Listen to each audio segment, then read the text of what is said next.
ئەمڕۆ لە قەزای خۆشەویستی سۆران بەشداریمان کرد لە هەڵمەتی نیشتیمانی یەکەم هەڵمەتی نیشتیمانی ساڵی 2016 بۆ نۆژەنکردنەوەی قوتابخانەکان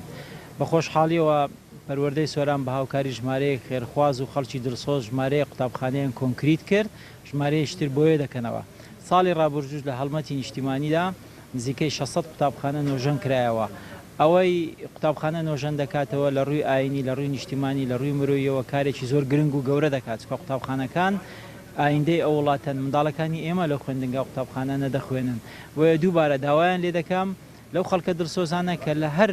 شار و شارستکەیەکی کوردستان ئەوەی هەر شتێکی پێدەکرێت بۆ نۆژەنکردنەوە و دروستکردنی قوتابخانەکان ئەنجامی بداتن بێگومان لە خوای گەورە خێرێکی زۆر گەورەیە و لە مێشکی جیلەکانیشمان دەدەستپێت کە ئەوانە ئەو کارە گرنگیان ئەنجام داوە. و دەمەوێت ئەوەش بڵێم کە ئەوڕۆ ڕۆژی مباشەڕەکردنی یان دەست بەکاربوونی مامۆستایانە بۆ ساڵی خوێنی 2016-2017 و دوای جەژنیش ئێمە دەست بە وەرزینەوەی خوێندنی ساڵی 2016 دەکەینەوە. ساڵی ڕابردوو ساڵێکی سەخت بوو بەڵام پرۆسەی پەروەردە یان خوێندن بە سەلامەتی و سەرکەوتووی کارەکانی خۆی ئەنجام دات کە دوێنێ تاقیکردنەوەکانی خولی دووەم تەواو بوو. هەلێرەوە دەمەوێت زۆر سپاسی مامۆستایانی خۆشەویست و خۆراگر بکەم کە ڕێگەیان نەدا سەنگەرەکانی خوێندن چۆل بیت بە هیمەتی خۆیان بە خۆراگری خۆیان سەرڕای بارودۆخی دارایی نەخوازرا و لەسەر هەرێمی کوردستاندا ئەوان کۆڵیان نەدا. پێشمەرگەکانمان ئاسوودە بوون کە بینیان منداڵەکانیان لە دەستێکی ئەمیندایە لە دەستی پێشمەرگەدایە ئەوان سەنگەری پێشمەرگایان چۆل نەکرد دژی تیرۆریستان مامۆستایانیش سەنگەری خوێندنگایەکانیان چۆل نەکرد بۆی نەوەکانمان دانەبڕێن لە خوێندن و بەرەو دواوە نەگەڕێنەوە. بەنسبە قوتابخانەکانی عشقیشەوە من دەمەوێت لێرە تەکید کەمەوە کە بەرژەوەندی باڵای منداڵانی ئێمە قوتابیانی ئێمە خوێندکارانی ئێمە لە سەروی هەموو بەرژەوەندیەکانەوەیە. ئەو قوتابخانانە بە هەمان سیستەم بە هەمان پرۆگرام دەوامی ئاسایی خۆیان دەکەن و زیاتریش ئیحتیمامیان پێدەدەین ئێمە وەکو حکومەت بە هاوکاری کەرتی تایبەت. تەنها ئەوەی دەمەوێت بڵێم ئەوەیە کە ئێمە ڕێگە نادەین ئیدارەکردنی ئەو قوتابخانانە لەسەرەوە لەلایەن ئەو جەماعەتی گوڵەنەوە بێتن بە هیچ شێوەیەک ڕێگەیان پێ نادەین بەڵام ئەوی تر بە سیستەمی نوێ ینی بە شێوازێکی نوێ بە ئیدارەی نوێ ئەو قوتابخانە لە جاران بەهێزتر دەکەینەوە بۆیە دڵنیایی دەدەمە خوێندکار و قوتابیان و کەسوکارەکانیان کە ڕۆڵەکانیان بەردەوام بن لە جارانیش باشتر بەو کادیرانەی کە ئێستا هەیە لە ڕووی پەروەردەیەوە لەو قوتابخانانە کە زۆربیان کادیرەکانی خۆمانن ئەو قوتابخانانە بەهێزتر و باشتر و جوانتر بەڕێوە دەچیتن بۆیە هیچ دوودڵیەکی ناوێتن. بەنسبەت مۆڵەتی مامۆستایانیشەوە هیچ گرفتێکی وا دروست ناکات کە ژمارەی مامۆستایان لە کوردستان زیاترە لە 120,000 مامۆستا ئاساییە ئەگەر هەتا 5,000 مامۆستا مۆڵەت وەربگریتن بێزگەلەوە ئەمە ساڵانە نزیکەی 5,000 مامۆستا هەر مۆڵەتی دایکایەتی وەردەگریتن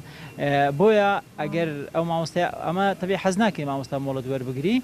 پێمان ناخۆشە بەڵام ئەگەر وەریشیان گرت بە محازر یان بە مامۆستایەکانی تر ئێمە شوێنەکانیان پڕ دەکەینەوە ئەو ژمارەی مۆڵەت کە وەرگیراوە ژمارەیەکی نۆرمالە ژمارەیەکی ئاسایی یعنی ئەب نۆرمال ناسروشتی نییە لەبەرەوەی لە 120,000 مامۆستا ئاساییە ئەگەر 4-5,000 مامۆستا مۆڵەت چی وەرگرت.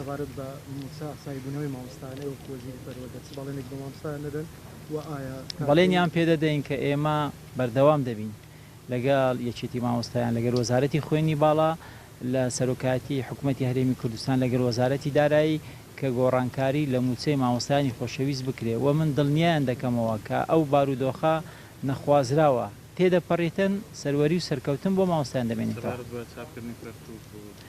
بەڵێ ئێمە هەر شێوازێک بێ پەرتووکمان چاپ کردووە بەشەشی زۆر بەشەشی تر ماوە لە ڕێگایە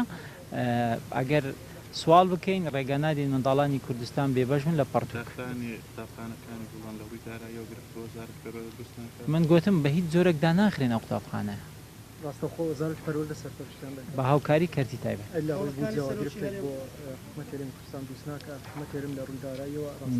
نەخێر عینی ئەو تەڵەبانە پارەی خۆیان دەدەن ینی ئەو خوێندکار و قوتابیانە بە خۆڕایی ناسنە قوتابخانە وەکو جاران بە عینی سیستەم یعنی ئیش و کارەکان لەوێ بە باشترین شێوە بەڕێوە دەچێت.